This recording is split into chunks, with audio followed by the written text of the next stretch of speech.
Coming back from the front lines with a battered leg and more scars on my soul than on my skin, I just wanted one thing: to open the door to my house, feel my wife's arms around me, and remind myself why I survived. Instead, when I limped up the driveway of our small white house in suburban Texas, leaning heavy on my cane, something twisted in my gut. A brand new black Mustang, still glistening from the dealer's wax, was parked right where my old Chevy used to sit. I didn't recognize it, and when I pushed the doorbell, it wasn't Hannah, the woman who once promised to love me until death, who answered. It was a man, tall, smirking, wearing my robe. He looked at me like I was the stranger here, and with a voice full of mockery, he said, "I'm the man of this home now. Your family is better off with me." For a second, I thought I hadn't heard right, that maybe the bomb that almost took my leg also scrambled my damn brain. But before I could even process it, Hannah appeared behind him. She wasn't the girl I kissed goodbye a year ago. She was wrapped in a silk robe, the robe I bought her for our 3rd anniversary, hair tousled, lips swollen from too much kissing. She leaned lazily on the doorframe, smirking like a damn villain in a soap opera, and said, "It's true. I couldn't wait for you to come back from the war. He's the boss here now." It felt like someone reached into my chest and ripped my heart out with their bare hands. But I didn't break. Not then. I stepped forward, kicked the door wide open so hard it slammed against the wall, and watched them both flinch. Good. Let them feel even a shred of what I was feeling. From my jacket pocket, I pulled out a small disc, smooth, silver, and lethal. I dropped it onto the hall table like a grenade, the drone footage inside ticking like a time bomb. They didn't know yet. They had no clue. That drone, a gift from my squad mates before I came home, had captured everything while I was away at therapy. Him sliding into my driveway when he thought no one was looking. Their sick little romantic wrestling matches in my backyard pool. Nights where she wore my shirts for him. Mornings where they cooked breakfast together, laughing like a perfect little married couple, while I lay half-dead thousands of miles away. I saw it all. Every betrayal. Every lie. Every filthy kiss. Rage. It's not the kind of anger you feel when you get cut off in traffic. It's not the kind of anger you feel when someone calls you a name. It's the kind of rage that drowns you, boils your blood until your vision blurs red, turns your hands into weapons you barely control. I didn't say a word. I didn't need to. I saw the smugness slip right off Hannah's face the moment she realized. I knew everything. No more fake tears. No more pathetic excuses. And when her new man, Brandon, I'd later find out, tried to step forward like he was going to put his hands on me, I smiled. The kind of smile that promised destruction. What happened next? No one could have predicted. Not them. Not me. Not even God himself. Because betrayal doesn't just kill love. It turns it into something a hell of a lot more dangerous. And I was ready to burn everything to the ground. The thing about betrayal is that it doesn't happen in a vacuum. It leaves fingerprints everywhere, if you know where to look. And trust me, once the first crack showed, the whole damn thing shattered.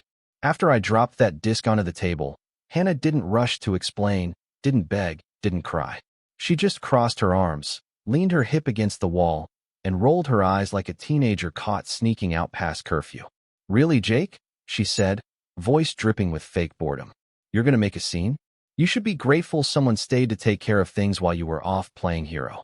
Playing hero. That's what she called 12 months of hell, watching brothers bleed out in my arms, praying every day to come back in one piece for her. The disrespect hit harder than any bullet. But I didn't explode. Not yet. Instead, I walked deeper into the house. My house, past Brandon, who had the balls to still be standing there, chest puffed out like he owned the place. Everything looked wrong. The photos on the walls had changed. Pictures of us replaced by pictures of them at the beach, at concerts, at restaurants I'd never even been to. Half my clothes were gone from the closet. The living room smelled like a cologne I didn't recognize, musky and cheap. And the worst part? The little welcome home banner I had fantasized about seeing? Yeah, it was stuffed in the trash can by the kitchen, stained with what looked like wine and God knows what else. That was the moment I knew this wasn't new. This wasn't some oops mistake that happened last weekend. No, this was a full-scale replacement mission. Hannah had uprooted me from her life months ago, and she didn't even have the decency to hide it. I stormed upstairs, my legs screaming in protest, and threw open our bedroom door. It hit the wall with a satisfying bang. The bed, the one I saved 3 paychecks to buy her, was unmade, the sheets twisted and stained in ways that made my stomach churn. A half-empty bottle of cheap champagne sat on the nightstand. 2 glasses. One still had lipstick smudged on the rim, the same shade Hannah used to wear when she said she wanted to look pretty for me. I picked up the glass, stared at it like it might explain how everything went so wrong, and then hurled it against the wall. The crash echoed through the house. I heard Brandon downstairs shift uncomfortably. Good. Let him be scared.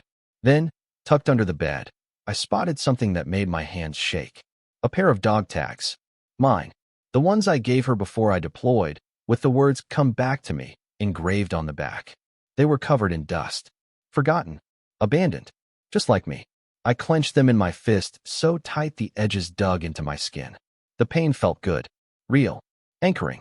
When I finally made it back downstairs, Hannah and Brandon were whispering by the door like 2 guilty kids plotting how to spin the truth. I didn't give them the chance. I tossed the dog tags at her feet. She didn't even flinch. That's how much I meant to you, I said, my voice raw and low. Just another piece of junk to shove under the bed once you found someone with a newer car and a fatter wallet? She smirked, actually smirked, and said, "You were broken goods when you came back. I needed a real man." And just like that, any hope I had of saving this was slaughtered. Dead on arrival. But if she thought I was going to walk away quietly, she didn't know me at all. Not anymore, that I wasn't some broken man she could sweep under the rug. I fought for my life, fought for my country, and now, standing in the ruins of what used to be my home, I realized I had one more fight left in me. And this one was personal. I closed the distance between us in 3 strides, the cane forgotten, adrenaline surging through my battered body. Brandon flinched again, but Hannah didn't move. She stood there, arms crossed, lips twisted in that same cruel smirk. "You think you're some kind of queen now, huh?" I said, low and controlled, though every nerve screamed for me to lose it. "All you are is a liar wearing a silk robe too cheap to hide the rot underneath." Her eyes narrowed. "You think you're some hero?" she spat. "You left me alone. You think you can disappear for a year and come back expecting me to just sit here, loyal and miserable?" Every word stabbed deeper than any knife could. This wasn't guilt. Wasn't shame. She actually thought she was right. Brandon stepped forward then, trying to play the tough guy. "You need to leave, old man." Hannah's moved on. I laughed. Short, bitter. I'd survived snipers, mortars, and roadside bombs. This idiot in my robe was nothing. Without breaking eye contact with Hannah, I said, "Tell me, Hannah, was it worth it?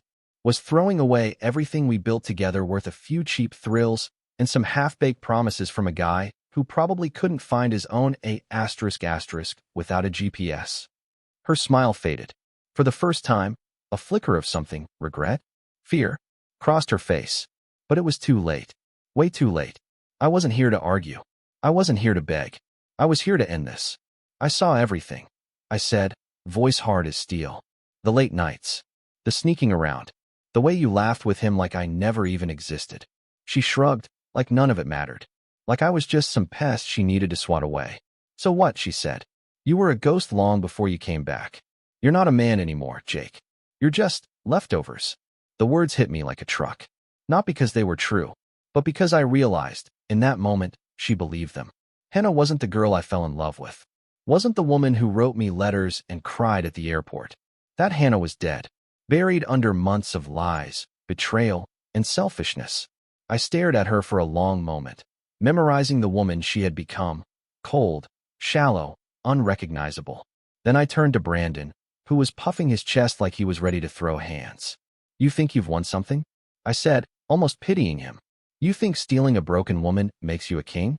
Buddy, you just signed up for a lifetime of hell, and you don't even see it coming." He opened his mouth to answer, but Hannah cut him off, placing a manicured hand on his chest. "Let him leave," she said. "He's not worth it." I laughed again, harder this time. They thought they were sending me away like some beaten dog. But they had no idea. They had no idea what was coming next. Because betrayal demands payment. And I was done being the one who paid. When I finally walked out that door, it didn't feel like I was leaving my home. It felt like I was escaping a burning building, coughing up the ashes of a life that didn't exist anymore. The Texas heat pressed against me like a fist, but I barely noticed. I limped down the driveway, my cane tapping the pavement with sharp, angry beats. Behind me, Laughter spilled from the house. Their laughter, like it was all some kind of damn joke. For a second, I thought about turning back. Thought about ripping Brandon out by his hair and making him regret the day he ever met Hannah. Thought about making her see the pain she'd carved into me with every lie, every stolen kiss. But I didn't. Not yet. Because what I was planning needed patience. It needed precision, not rage. I slid into my truck, the one thing they hadn't tainted, and just sat there, hands clenched on the steering wheel, the engine rumbling beneath me. The memories hit like shrapnel. Her voice in the airport, whispering, "Come back to me." Her letters, filled with promises and lipstick kisses. The way she used to cry at night, scared I wouldn't make it back. All of it. Fake. It wasn't just the betrayal of the body. Those nights she spent wrapped around another man. It was the betrayal of the soul. The way she erased me like I was a mistake she regretted making. I stared at my reflection in the rearview mirror. The man who looked back wasn't the boy who had once believed in loyalty, in love. He wasn't even the soldier who survived hell overseas. He was something new, something colder, sharper, more dangerous. I didn't cry, didn't scream.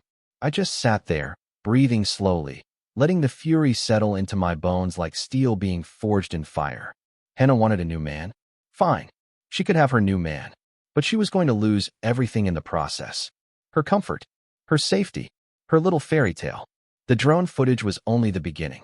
I had more.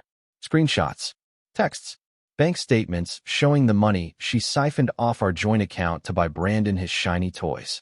Photos of them traveling to places she swore we could never afford to visit together. Evidence. More than enough to blow up their little world. The law might be slow, but it had teeth. And with a few phone calls, I could make sure Hannah was left with nothing but memories and regrets. But revenge wasn't just about taking her money. It was about making her feel small, powerless, forgotten. Exactly the way she made me feel standing in my own home while some random clown wore my robe and called himself the man of the house. I turned the key, the truck roaring to life beneath me. Not just a machine, a warhorse. And I was riding into my next battle. This one wasn't for honor. It wasn't for country. It was for me. As I pulled out onto the road, leaving the carcass of my old life behind, I made a promise to myself. I would not be the broken man she painted me to be. I would not let her win. By the time I was done, Hannah and her little puppet wouldn't even recognize the pieces of their shattered dreams. They thought I was finished. They thought I was just another casualty. They were about to find out. You don't betray a soldier and expect to walk away clean. The first rule of war. Know your enemy better than they know themselves. Hannah and Brandon thought they'd won. They thought I'd crawl away and lick my wounds, broken and pathetic. They didn't realize they hadn't just burned a bridge. They'd declared war. I spent the next 2 days in a motel just outside town, my legs screaming for rest, but my mind sharp as a razor. Planning, preparing, watching. The drone wasn't the only thing I had up my sleeve. One of the perks of military life is the friendships you make. Brothers who'll back you up no matter how ugly it gets. I called up Chris, my old squad mate. He owed me. Big time. And Chris? Chris was now working a quiet job in cybersecurity. The kind of job where privacy was just another word for challenge accepted. He didn't ask questions when I told him I needed access to everything. Emails, bank accounts, phone records. He just said, "Send me what you got. I'll take care of the rest." By nightfall, I had enough dirt to bury them both. Turns out, Brandon wasn't just some random pretty boy. He had a history, a juicy little rap sheet full of DUIs, unpaid debts, and a few restraining orders from exes he'd accidentally gotten too rough with. And Hannah? My dear, sweet Hannah had been siphoning money from our savings for months, buying gifts, paying for weekend getaways she told me were girls' trips. Thousands of dollars. Gone. It would have crushed the old me. But now, it just fueled the fire.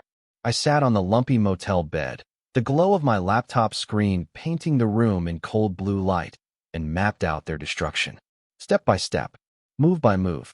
First, I printed copies of everything, photos, emails, bank records, and packaged them into neat little envelopes. One addressed to my lawyer, one to her employer, a squeaky clean insurance company that would not appreciate their employees committing marital fraud, one to Brandon's parole officer, a little cherry on top, just to make sure he got the attention he deserved. Second, I set up a meeting with my bank. I froze every joint account, canceled every card she had access to, and rerouted what little money was left into a new, solo account. Her little shopping sprees? Over. Third, I rented a storage unit and started moving my belongings out of the house. Not the junk, not the broken memories. Only the important stuff. My military medals. My late father's watch. The photo albums she clearly didn't bother to throw away because they weren't about her. The rest of it, the furniture, the TVs, the car she loved to drive, I left. Dead weight. Let her have it. It would be a cold comfort when the walls started closing in. I didn't do it out of spite. I did it because some wars aren't won with bullets. They're won with patience, with silence, with making your enemy realize they lost long before the final blow hits. And when I was done setting the pieces in motion, when I finally leaned back in that creaky motel chair and looked at the battlefield I had created, I smiled for the first time in days. Not because I was happy. Happiness was a foreign country now. I smiled because I knew. Hannah thought she traded up. She was about to find out she bet everything on a losing hand. And the first move was already on its way. Tick, tick, tick. The countdown to their collapse had begun. It started with the little things. Small cracks in Hannah's perfect little world. Barely noticeable at first, but once a foundation starts crumbling, it doesn't take long before the whole damn house falls down. The first strike was delivered at 9 a.m. sharp. A courier showed up at her office, crisp suit, mirrored sunglasses, envelope in hand. Inside, copies of the drone footage, the bank records, and a friendly letter to her employer explaining the details of her extracurricular activities and the financial fraud tied to our joint accounts. Insurance companies don't like liars. They especially don't like employees who steal. By noon, her work badge was deactivated. By 1, she was escorted out of the building, her belongings packed into a sad little cardboard box. A friend of mine, Mason, happened to be sitting in the parking lot when it happened. He filmed it for me. The look on her face, the shock, the panic, was better than any revenge fantasy I ever played out in my head. It wasn't rage that twisted her features. It was fear. Real, bone-deep fear. And that was just the first punch. The second came for Brandon. Thanks to the anonymous package sent to his parole officer, Brandon got a nice little visit at work too. Turns out, hanging out with a woman who was committing financial fraud while on probation wasn't exactly a smart career move. By dinner, he was in handcuffs. Violation of parole. Possible new charges pending. Nothing guaranteed prison faster than being a repeat offender, especially one dumb enough to leave a digital trail a mile wide. I didn't celebrate. Not yet. This wasn't about winning.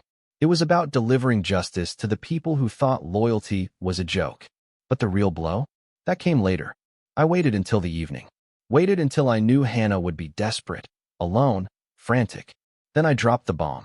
The divorce papers. Hand-delivered by a server, right to the front porch of the house she used to call ours. Along with them, an eviction notice. The house wasn't in both our names, it was in mine. Paid for with my military benefits, my blood, my sacrifice. She had no legal claim. No leverage. Nothing. The server said she opened the door wearing nothing but that same damn silk robe. Makeup smeared. Hair a mess. Mascara tracking down her cheeks.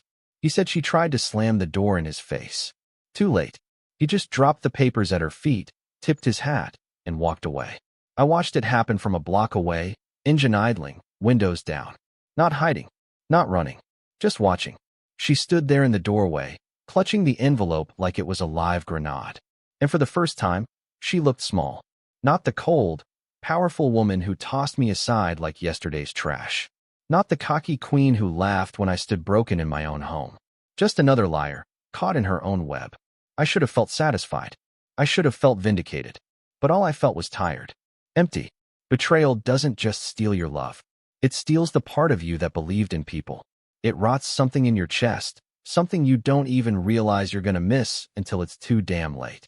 Still, I wasn't finished yet. Not by a long shot. There was one more thing left to do. One final cut to make sure Hannah never forgot who she threw away. And it was coming faster than she could ever imagine. 2 nights later, I got the text. It was short. Pathetic, really. Hannah, please, just meet me. One last time. At first, I almost deleted it. Almost let her drown alone in the mess she made. But something inside me, maybe curiosity, maybe the need for one final look at the wreckage, made me answer. Me. 1 hour. Front porch. No promises. No hope. Just cold, clinical arrangements, like setting up a funeral. I pulled up to the house right on time. My house. Still technically mine for another 2 weeks before the paperwork went through. She was sitting on the steps, wrapped in a hoodie 3 sizes too big, hair knotted on top of her head. No makeup. No fake smile. Just Hannah. Raw. Exposed. For a moment, neither of us said anything. The night air was thick, heavy with everything we'd never be able to fix. Finally, she stood up, arms wrapped around herself like she was freezing. She looked smaller, younger, lost. "Jake," she started, voice trembling. I didn't mean for it to go this far. I stared at her hollow, silent. "I was lonely," she said, stepping closer. "You were gone for so long. I didn't know how to handle it. I made mistakes, but we can fix it." I laughed then, a short, bitter sound that made her flinch. "Fix it," I said. "You think you can undash ***** someone, Hannah? You think you can erase the lies, the theft, the betrayal?" Her face crumpled, tears sliding down her cheeks. I didn't know what else to do. "You came back and you were different." I took a slow step forward, letting her feel the weight of my words. "I was different because I fought every day to survive," I said, voice low and sharp. "I was different because I believed I was fighting for a future, for us. And while I was bleeding in the sand, you were playing house with the first loser who told you you looked pretty." She sobbed openly now, shaking like a leaf in the wind. "Pathetic. I love you," she gasped. "I never stopped loving you." I almost believed her, almost let the old memories fool me into thinking there was something still worth saving. But then I remembered the look on her face that day, standing behind Brandon, smug and heartless, announcing he was the boss now. I remembered the months she spent laughing in my home, sharing my bed with a stranger, while I lay in a hospital half a world away. Love? No, this wasn't love. This was guilt, desperation, fear of being left with nothing after she bet it all and lost. I shook my head slowly. "You don't get to love me now, Hannah," I said, voice steady. "You don't get to crawl back when your shiny new life blows up in your face." She reached out, like touching me might somehow erase what she'd done. I stepped back. "No," I said sharply. This is over." She collapsed onto the steps, head in her hands, broken sobs tearing from her throat. And for the first time in months, I felt light. Free. She wasn't my burden anymore. Wasn't my responsibility. She was just a stranger wearing the skin of someone I used to love. I turned without another word and walked away, the night swallowing the sound of her cries. No regrets. No second thoughts. Only the cold, clean truth. Some betrayals are too deep to forgive. Some wounds aren't meant to heal. And I was finally ready to start living again. Without her, I didn't look back. Not once. Not even when I heard her call my name, voice cracking under the weight of her own mistakes.